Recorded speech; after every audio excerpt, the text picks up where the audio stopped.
Hello, my name is Yoonho, and today we're going to continue on Harry Potter and the Philosopher's Stone.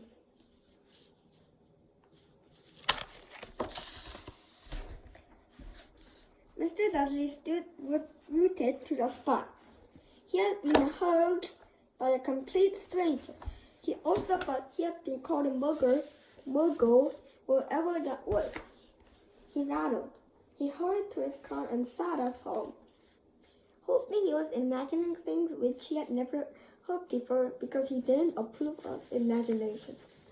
As he pulled into the driver of number 4, the first thing he saw, and it didn't improve his mood, was the tabby cat he spotted that morning. It was sitting on a garden wall, and he was sure it was the same one. He had the markings around his eyes. "Shoot!" said Mr. Dursley loudly. The cat didn't move. It just gave him a stern look. Was this normal cat behavior?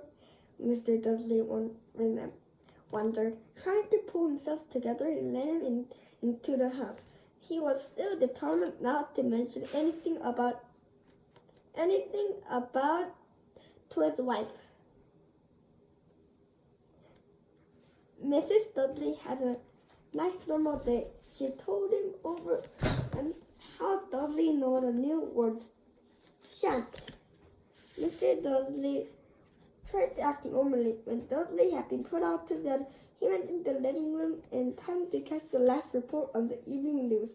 And finally, birdwatchers everywhere had reported that national owls had been behaving unusually today. Although normally owls hunt at night and hardly ever seen in daylight, there had been hundreds of sightseeings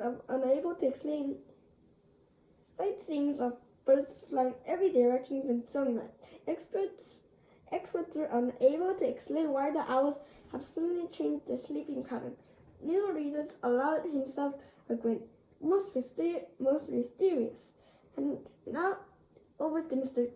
Jim Griffin with the weather.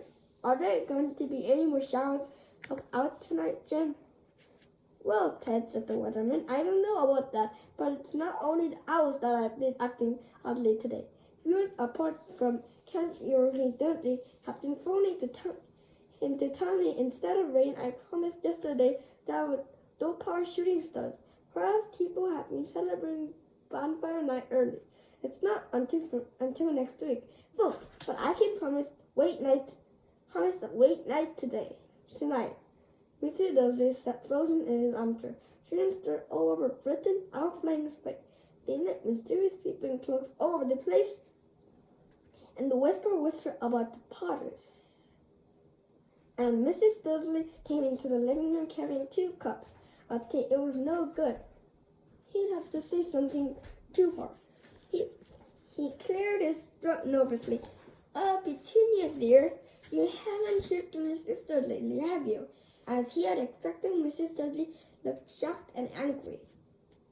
After all, they normally pretend she didn't have a sister. No, she said sharply. Why? Funny stuff in the news.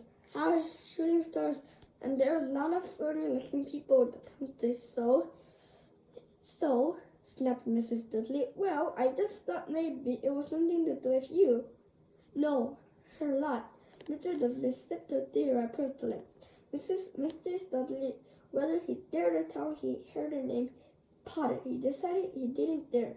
Instead, he said, as cautiously as he could, the son had been Dursley age now. Wouldn't he?